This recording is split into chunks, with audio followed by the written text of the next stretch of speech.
तो अब हम पढ़ेंगे recognition of national and state parties. तो जो नई नई मान लो कोई पॉलिटिकल पार्टी बनी है, तो वो पॉलिटिकल पार्टी उसको कब एक स्टेट पार्टी का दर्जा मिलता है और कब उसे नेशनल पार्टी तक का दर्जा मिल जाता है, उसको रिकॉग्निशन कैसे मिलता है। तो अब ये पढ़ेंगे हम, ये समझेंगे। तो जो इलेक्शन करवाने का काम होता है वो इलेक्शन कमीशन का होता है। तो इलेक्शन कमीशन जो होता है वो अलग अलग पॉलिटिकल पार्टीज को रजिस्टर्ड करता है इलेक्शंस के लिए। और जो जब इलेक्शन हो जाते हैं तो उनको सब पार्टीज को जब वोट मिलते हैं तो उनकी जो पोल परफॉर्मेंस होती है उनके आधार पर ही इलेक्शन कमीशन रिकॉग्नाइज करता है किसी भी पार्टी को एज अ स्टेट पार्टी और अ नेशनल पार्टी। तो रिकॉग्निशन मिलने से क्या होता है, किसी पार्टी को जब नेशनल पार्टी का दर्जा मिल जाता है इलेक्शन कमीशन के द्वारा, चुनाव आयोग के द्वारा, ये स्टेट पार्टी का दर्जा मिल जाता है, तो इससे होता क्या है। तो जब किसी पार्टी को नेशनल पार्टी या स्टेट पार्टी का दर्जा मिल जाता है, रिकॉग्निशन हो जाता है, तब उसे कुछ राइट्स मिल जाते हैं, कुछ सर्टेन प्रिविलेजेस मिल जाते हैं, कुछ विशेषाधिकार मिल जाते हैं। तो वो प्रिविलेजेस, विशेषाधिकार, अधिकार क्या है? जैसे एक स्टेट पार्टी या नेशनल पार्टी को एक सिंबल मिल जाता है, उसको एक रिजर्व्ड सिंबल, ऐसा सिंबल जो कि एक स्टेट पार्टी अपने स्टेट में उस सिंबल के साथ इलेक्शन लड़ सकती है और उस सिंबल को यूज कर सकती है। और एक नेशनल पार्टी नेशनल लेवल पर उस सिंबल को यूज कर सकती है। वो सिंबल रिजर्व्ड रहता है एक नेशनल पार्टी के लिए। जैसे नेशनल पार्टी बीजेपी तो कमल का फूल, नेशनल पार्टी कांग्रेस तो हाथ का निशान। ऐसे ही अदर पार्टीज जो होती हैं, नेशनल और स्टेट पार्टीज, उनका भी अपना अपना सिंबल है, जो कि एक रजिस्टर्ड अनरिकॉग्नाइज्ड पार्टीज को नहीं मिलता। वो रजिस्टर्ड पार्टीज जो एक स्टेट पार्टी भी नहीं है, एक नेशनल पार्टी भी नहीं है, एक अनरिकॉग्नाइज्ड पार्टी है, उसको सिंबल नहीं मिलता। तो ऐसे में जब इलेक्शंस आते हैं तो रजिस्टर्ड अनरिकॉग्नाइज्ड पार्टीज जो होती हैं उन्हें सिंबल सिलेक्ट करना पड़ता है लिस्ट ऑफ फ्री सिंबल्स में से।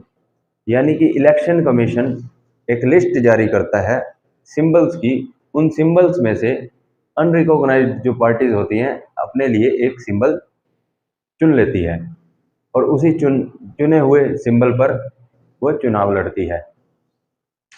जबकि एक नेशनल और स्टेट पार्टी रिकॉग्नाइज्ड पार्टी जो होती है उसका जो सिंबल है रिजर्व्ड रहता है।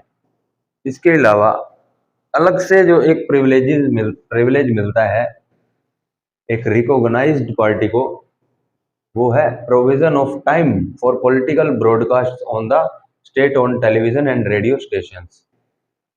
जो गवर्नमेंट के चैनल हैं, न्यूज़ चैनल या एनी अदर चैनल्स, उनमें और रेडियो स्टेशंस जैसे ऑल इंडिया रेडियो पर, ऐसे चैनल्स पर इन नेशनल पार्टी और स्टेट पार्टीज को अपने पॉलिटिकल एजेंडा या पॉलिटिकल ब्रॉडकास्ट या एडवर्टाइजमेंट करने का उनको अधिकार मिल जाता है, अपनी बात रखने का अधिकार मिल जाता है। उन्हें एक टाइम मिलता है जो कि एक अनरिकॉग्नाइज्ड पार्टी को नहीं मिलता। ऐसे ही need only one proposer for nomination, nomination के लिए सिर्फ एक ही प्रपोजर चाहिए होता है एक रिकॉग्नाइज्ड पार्टी को, जबकि अनरिकॉग्नाइज्ड पार्टी के लिए बहुत सारी फॉर्मेलिटीज रहती हैं। इसके बाद एक रिकॉग्नाइज्ड पार्टी को 40 स्टार कैंपेनर्स अलाउ कर दिए जाते हैं। स्टार कैंपेनर्स वो होते हैं कि जब इलेक्शंस आते हैं तो ये जो स्टार कैंपेनर्स होते हैं ये अपनी पॉलिटिकल पार्टीज के लिए कैंपेनिंग करते हैं, पॉलिटिकल कैंपेनिंग, प्रचार प्रसार करते हैं, पार्टी की विचारधारा जन जन तक पहुंचाने का काम करते हैं। और इलेक्शंस के समय में जो पार्टी के कैंडिडेट्स होते हैं उनके लिए उनको हेल्प करते हैं और उनकी कैंपेनिंग करते हैं। तो ये काम 40 स्टार कैंपेनर्स अलाउड कर दिए जाते हैं एक रिकॉग्नाइज्ड पार्टी को इलेक्शन कमीशन के द्वारा, जबकि एक रजिस्टर्ड अनरिकॉग्नाइज्ड पार्टी को सिर्फ 20 स्टार कैंपेनर्स ही रखने का अधिकार है, उन्हें सिर्फ 20 स्टार कैंपेनर्स अलाउ किए जाते हैं। तो ये जो स्टार कैंपेनर्स होते हैं चाहे वो रिकॉग्नाइज्ड पार्टी के हो या अनरिकॉग्नाइज्ड पार्टी के हो, इनका जो ट्रैवलिंग एक्सपेंसेस होते हैं, जो खर्चा होता है ट्रैवलिंग का, यात्राओं का, वो कैंडिडेट के एक्सपेंसेस के साथ नहीं जोड़ा जाता, क्योंकि एक इलेक्शन कमीशन के द्वारा एक लिमिट तय की गई है कि एक कैंडिडेट एक लिमिट तक चुनाव में खर्चा कर सकता है, उस लिमिट से ज़्यादा वो खर्चा नहीं कर सकता, ताकि किसी भी प्रकार का करप्शन न हो पाए, वोट खरीदे न जा पाए, कोई भी कैंडिडेट अपने पैसों के दम पर इलेक्शन न जीते, बल्कि अपनी योग्यता के आधार पर इलेक्शन जीते। इसलिए कुछ लिमिट तय करी हुई है इलेक्शन कमीशन ने कैंडिडेट्स के एक्सपेंडिचर्स को लेकर के। इसमें स्टार कैंपेनर्स का जो ट्रैवलिंग का एक्सपेंसेस होते हैं ये कैंडिडेट के एक्सपेंडिचर्स के साथ इंक्लूड नहीं किए जाते, बल्कि अलग रहते हैं। तो इलेक्शन कमीशन रिकॉग्नाइज करती है किसी भी पार्टी को, नेशनल पार्टी और स्टेट पार्टी, उनकी पोल परफॉर्मेंस को देख करके। तो अब हम वही जानेंगे कि इलेक्शन कमीशन ने क्या कंडीशन फिक्स की हुई हैं कि उन कंडीशन को पूरा करने के बाद कोई भी पार्टी बना दी जाएगी एज अ नेशनल पार्टी और अ स्टेट पार्टी। तो वो इलेक्शन कमीशन के द्वारा ये 3 कंडीशंस फिक्स की गई हैं। इन 3 कंडीशन में से अगर किसी एक कंडीशन को भी कोई पार्टी पूरा कर दे तो वो पार्टी नेशनल पार्टी बना दी जाएगी इलेक्शन कमीशन के द्वारा। और अगर कोई पार्टी इन 5 कंडीशन को पूरा कर दे तो इलेक्शन कमीशन के द्वारा वो पार्टी स्टेट पार्टी बना दी जाएगी, रिकॉग्नाइज कर दी जाएगी। तो अब यही हम जानेंगे 1 बाय 1 कि कैसे कोई पार्टी एक नेशनल पार्टी बन सकती है और एक स्टेट पार्टी बन सकती है।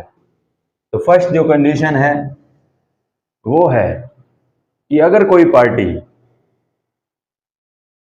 लोकसभा चुनावों में या किसी राज्य के विधानसभा चुनावों में 4 स्टेट के अंदर 6% वैलिड वोट्स ले आए और साथ में 4 लोकसभा की सीट जीत जाए किसी भी स्टेट से, तो वो पार्टी नेशनल पार्टी रिकॉग्नाइज कर दी जाएगी इलेक्शन कमीशन के द्वारा। तो इसे एग्जाम्पल के थ्रू समझते हैं हम। मान लो यहां एक पार्टी है बीके पार्टी,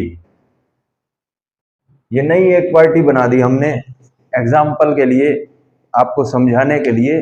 बीके पार्टी नई पार्टी खड़ी हुई है, पहली बार इलेक्शन लड़ना है। इलेक्शन लड़ने के लिए उन्होंने इलेक्शन कमीशन को कहा कि हमें रजिस्टर्ड करो, हमारा अपने पास नाम दर्ज करके हमें रजिस्टर्ड करो। रजिस्टर्ड हो गई वो पार्टी। पहली बार चुनाव हुए लोकसभा चुनावों में हरियाणा में टोटल वोट पड़े जी 100, पंजाब में वोट पड़े जी 200 टोटल वोट पड़े, बिहार में वोट पड़े जी 400 और उत्तर प्रदेश में वोट पड़े 600। ये टोटल वोट पड़े।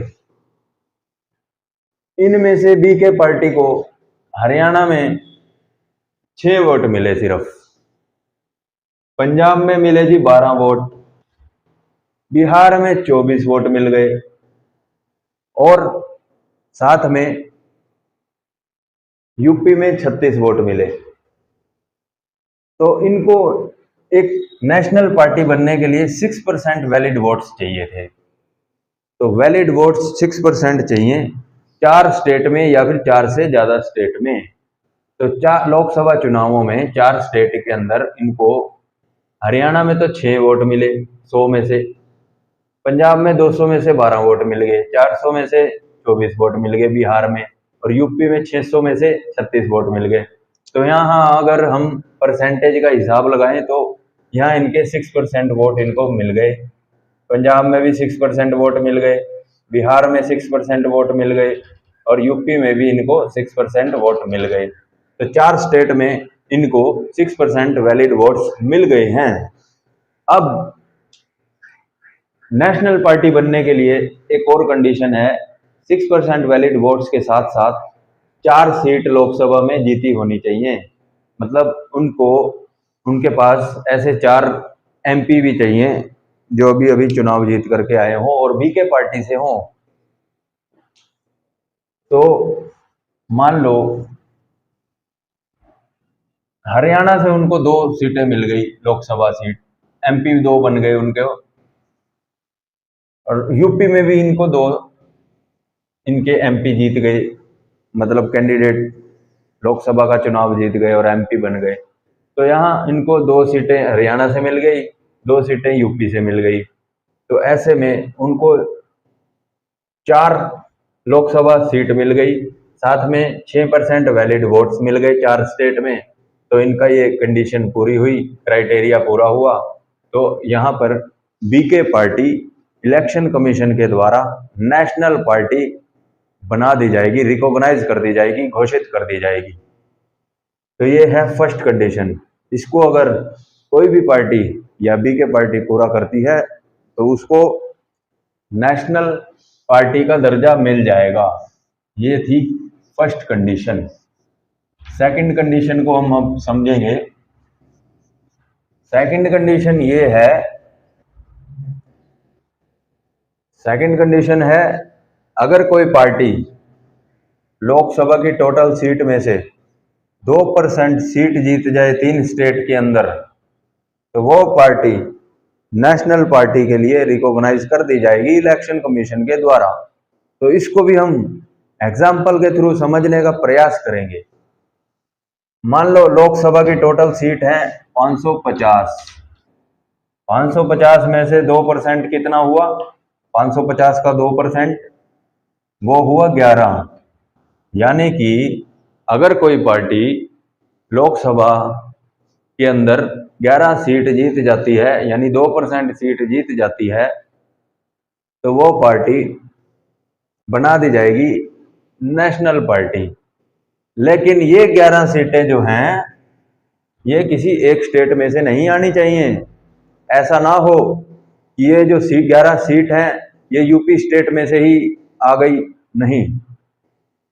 कुछ सीटें यूपी से आए, कुछ सीटें किसी अदर स्टेट में से आए, और कुछ सीटें तीसरी स्टेट में से आए।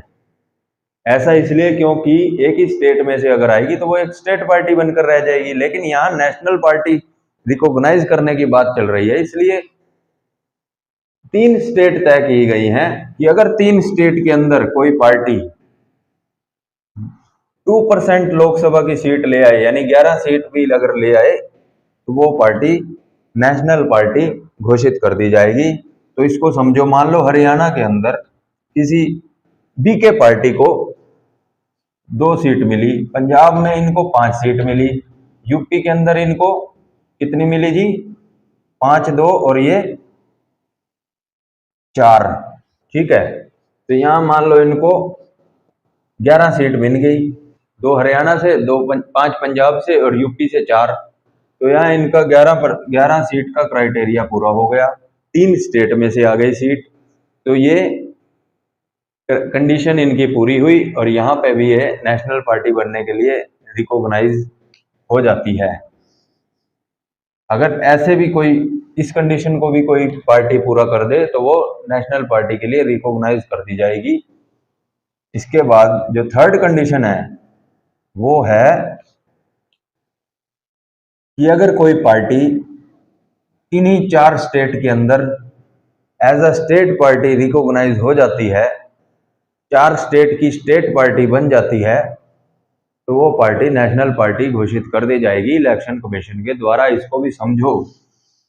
मान लो हरियाणा के अंदर कोई बीके पार्टी स्टेट पार्टी बन चुकी है, फिर पंजाब में भी वो स्टेट पार्टी बन गई, फिर जी यूपी के अंदर वो स्टेट पार्टी बन गई, फिर जी झारखंड के अंदर भी वो पार्टी स्टेट पार्टी बन गई।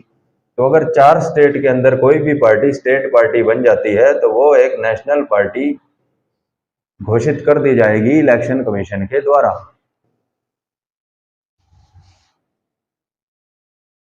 अभी हाल ही फिलहाल में थोड़े दिनों पहले ही एक न्यूज आई है कि आम आदमी पार्टी जो है वो एक नेशनल पार्टी रिकॉग्नाइज कर दी गई है इलेक्शन कमीशन के द्वारा। वो अब इंडिया की 9th नेशनल पार्टी बन चुकी है आम आदमी पार्टी। इससे पहले ऑलरेडी आम आदमी पार्टी के अलावा 8 नेशनल पार्टी इंडिया के अंदर ऑलरेडी अवेलेबल हैं। तो आपको बता दें कि आम आदमी पार्टी जो एक नेशनल पार्टी अभी अभी रिकॉग्नाइज की गई है, उसने इस क्राइटेरिया को पूरा किया, थर्ड वाले इस कंडीशन को उसने पूरा किया है। आपको बता दें दिल्ली के अंदर आम आदमी पार्टी की सरकार है, वहां की वो स्टेट पार्टी है। पंजाब में बीजेपी आम आदमी पार्टी की सरकार है, वहां पे भी पंजाब में भी वो स्टेट पार्टी है। इसके अलावा स्टेट पार्टी बनने के लिए दरअसल वहां पर भी 6% वैलिड वोट्स चाहिए होते हैं और साथ में 2 सीट एमएलए की चाहिए होती हैं। तो वो अभी आपको हम समझाएंगे। यहाँ मोटा मोटा आपको बता दें कि दिल्ली के अंदर वो स्टेट पार्टी है, पंजाब में भी वो स्टेट पार्टी है। गोवा के चुनाव हुए थे, गोवा के चुनावों में भी उनको 6% से ज्यादा वोट मिल गए थे और कुछ सीटें भी उन्होंने जीती थी। तो ऐसे में वो गोवा की भी स्टेट पार्टी थी आम आदमी पार्टी। फिर जी अभी कुछ समय पहले हिमाचल प्रदेश और गुजरात में चुनाव हुए। हिमाचल प्रदेश में तो उनसे कुछ नहीं हुआ, लेकिन गुजरात वालों ने उनको अच्छा रिस्पॉन्स दिया। गुजरात के अंदर उनको 13% वैलिड वोट मिल गए और उन्होंने 5 सीटें एमएलए की जीती। तो स्टेट पार्टी बनने के लिए क्या क्राइटेरिया है? 6% वैलिड वोट्स चाहिए होते हैं और 7 विधानसभा चुनावों में और 2 सीटें एमएलए की चाहिए होती हैं।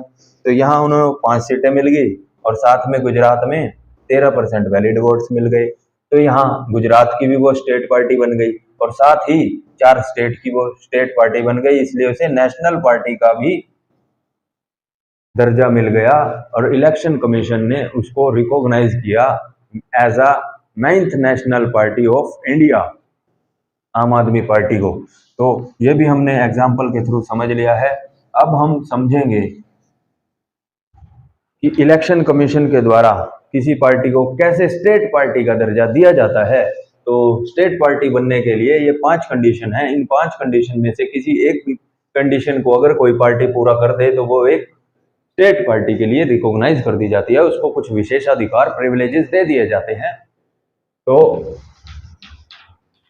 मैं क्योंकि हरियाणा का हूं, मेरी स्टेट हरियाणा है, इसलिए मैं हरियाणा का एग्जांपल लेकर के स्टेट पार्टी की कंडीशंस को समझाने का प्रयास करूंगा। यहाँ पर भी एक पार्टी है बीके पार्टी। तो मान लो विधानसभा चुनाव आए, राज्य के विधानसभा चुनाव आए, अगर विधानसभा चुनाव के अंदर बीके पार्टी 6% वैलिड वोट्स ले आती है और साथ में दो सीटें विधानसभा यानी कि एमएलए की भी 2 सीटें अगर वो जीत जाती है तो वो पार्टी स्टेट पार्टी के लिए रिकॉग्नाइज कर दी जाएगी इलेक्शन कमीशन के द्वारा। तो मान लो इसको भी एग्जांपल के थ्रू समझने का प्रयास करते हैं।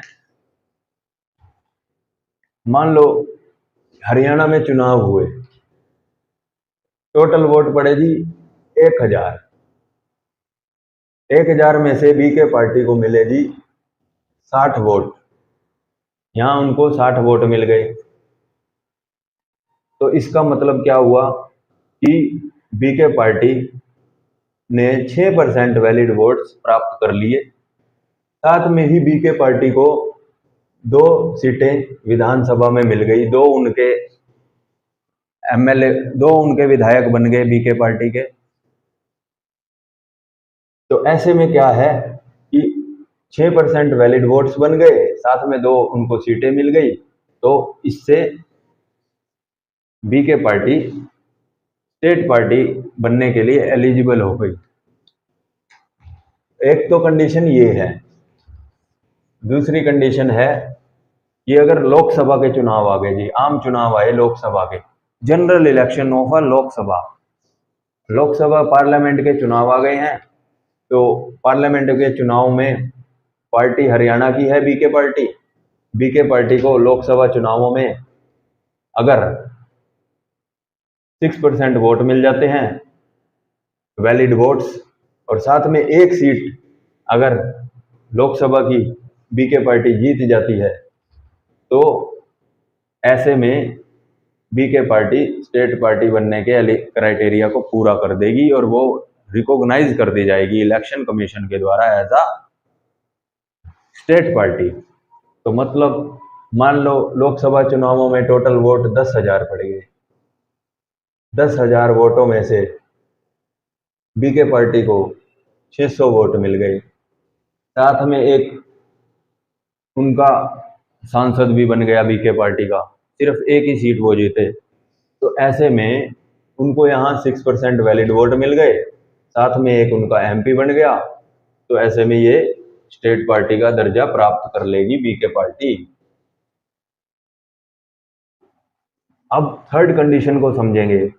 थर्ड कंडीशन है, अगर कोई पार्टी किसी विधानसभा, राज्य के विधानसभा की टोटल सीटों में से 3% सीट भी अगर जीत जाती है, तो वो पार्टी स्टेट पार्टी बन जाएगी उस स्टेट की, या फिर 3 सीटें उनको जीतनी जरूरी होंगी, विच एवर इज मोर।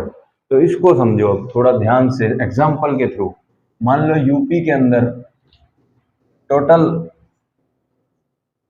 विधानसभा की टोटल सीट है 300, इसमें से 3% उनको विधानसभा में सीटें जीतनी जरूरी हैं। तो 3% जीतनी है, तो 3% का अगर हिसाब लगाएं तो यानी कि 9 सीटें उनको जीतनी जरूरी हैं अगर उनको स्टेट पार्टी का दर्जा चाहिए बीके पार्टी को। और यही सेम कंडीशन अगर गोवा में कर दें, गोवा में टोटल सीटें, छोटा सा राज्य है, टोटल विधानसभा सीटें हैं मान लो 40, तो इसका अगर 3% हम निकालें तो ये निकल के आता है लगभग मुश्किल से सिर्फ 1 सीट। तो अगर अब हिसाब लगाओ, यूपी की स्टेट पार्टी बनने के लिए 9 सीटें चाहिए और गोवा की स्टेट पार्टी बनने के लिए सिर्फ 1 सीट चाहिए। क्या ये सही है? क्या ये जस्टिस है क्या? नहीं। इसलिए एक क्राइटेरिया तय किया हुआ है कि विच एवर इज मोर। तो गोवा को यहां पर 1 सीट जीतने से काम नहीं चलेगा, यहां उनको 3 सीटें, मिनिमम 3 सीटें तो जीतनी ही पड़ेंगी। और यूपी के अंदर जहां 3% 9 निकल के आ रहा है, तो यहां उनको 9 सीटें ही जीतनी पड़ेंगी, 9 सीटें ही जीतनी पड़ेंगी, तभी जा करके बीके पार्टी को यूपी की स्टेट पार्टी का दर्जा मिलेगा। और यहाँ गोवा में 3 सीटें मिनिमम जीतनी जरूरी हैं, तब बीके पार्टी को गोवा की स्टेट पार्टी का दर्जा मिलेगा। यहाँ ये बात हो रही है।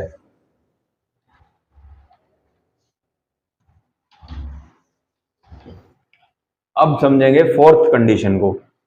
फोर्थ कंडीशन है, अगर कोई पार्टी 25 किसी राज्य के लोकसभा चुनावों में किसी राज्य में 25 सीटों में से 1 सीट भी अगर जीत जाए, 25 सीटों में 1 सीट जीतनी जरूरी है, तो उसे स्टेट पार्टी का दर्जा मिल जाएगा। इसको भी एग्जाम्पल के थ्रू समझने का प्रयास करो। मान लो यूपी है, यूपी में टोटल लोकसभा सीटें 200 हैं।